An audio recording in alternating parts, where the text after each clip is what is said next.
We will begin the third and final part of the introductory lecture by resuming with our criteria that cartographers use when they're making maps.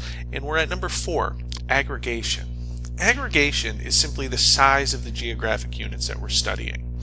And when we talk about size, we could talk about something as small as a neighborhood.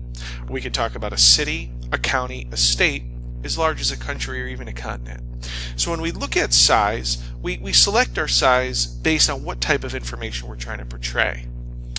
Oftentimes, the size of our geographic unit will also impact our perceptions. An example of this is when we look at Maryland, and Maryland is often referred to as a blue state come election time. And it's called a blue state because at the national level, it generally votes Democratic, whether we're talking about a president, whether we're talking about the U.S. Senate. But if we zoom in, if we change our level of aggregation from the state level that we see on the bottom right to the county level, we see a different image begin to portray.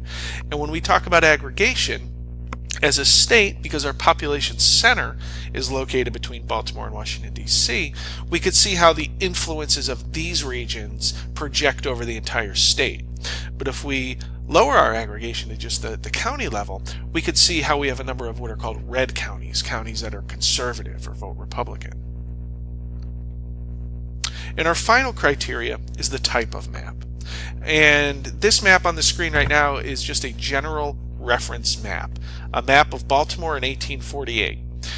Before the advent of GPS, Google Maps, smartphones, people used to have road maps in their cars, and a road map would be a general purpose map, a reference map. So using a map like this, we could find a lot of different locations in Baltimore City. If you look at the upper right part of the map, you'll see a hospital.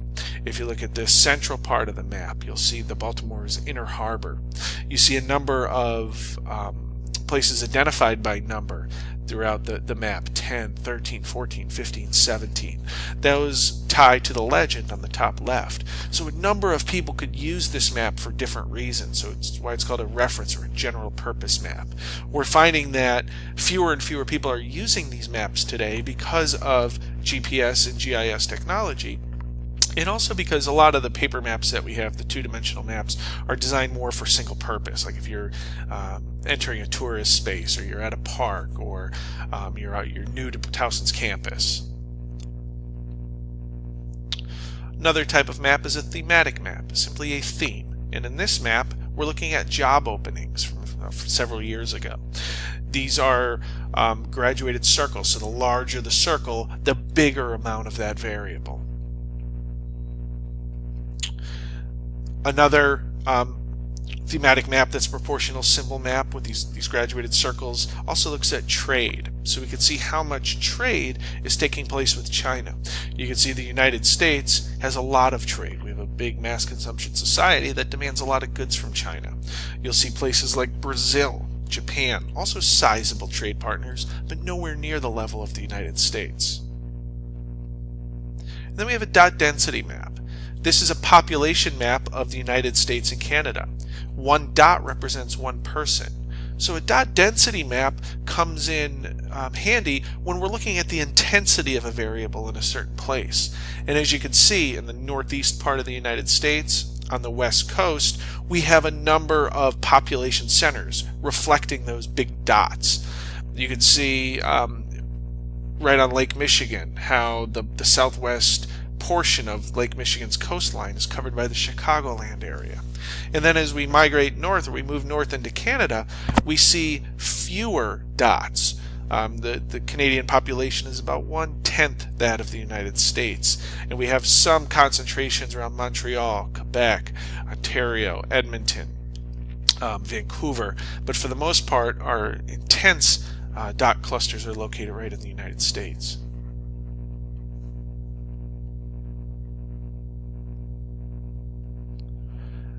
And when we look at the way these maps are made today, it introduces this idea of geographic information systems.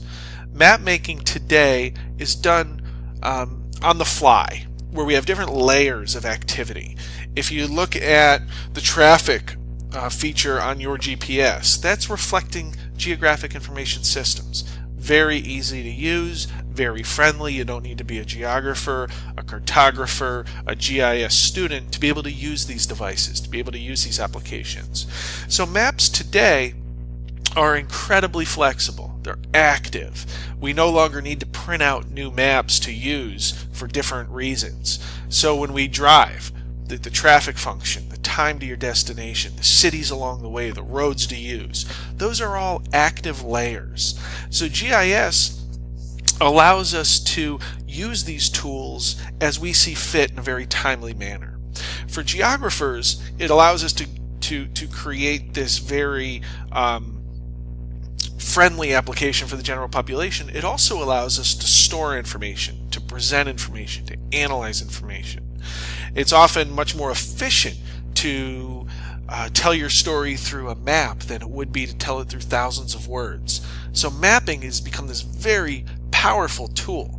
It was very powerful hundreds of years ago, thousands of years ago, like the maps we saw previously. It's also very powerful today when we look at what type of information we want to display and how we could gather all of these different data sources. If we're looking at crime versus the location of schools versus the locations of new development, we could tie all of these variables together with these active layers of mapping. So think about how you've used GIS. What information have you seen displayed? How have you used applications or products that require GPS or GIS? Again, traffic, directions are very common, but also think about if you use a weather app and how the different layers of active information are presented on a weather app. This is an image that many of you are familiar with if you are in the Towson area throughout much of the year. This is fortunately a good time to be on the Beltway, the west side of the Beltway. On the left side of the screen you can see is red, which indicates heavy traffic along 695 and 70, which is generally the case, especially for those of you who travel those roads regularly. You can see towards the top of the screen, right around the Towson traffic circle, there's a bit of congestion. For the most part, the map looks good at the time that this lecture is recorded, but this is just another way in which GIS is found in our day-to-day life, something we will often overlook. You can see the roads are indicated in green or red. You can see the large city Baltimore is bold and the size of the font is bigger, and then our smaller neighborhoods like Hamden, Roland Park, Woodlawn, Rosedale, those layers include font that are smaller to reflect those town sizes.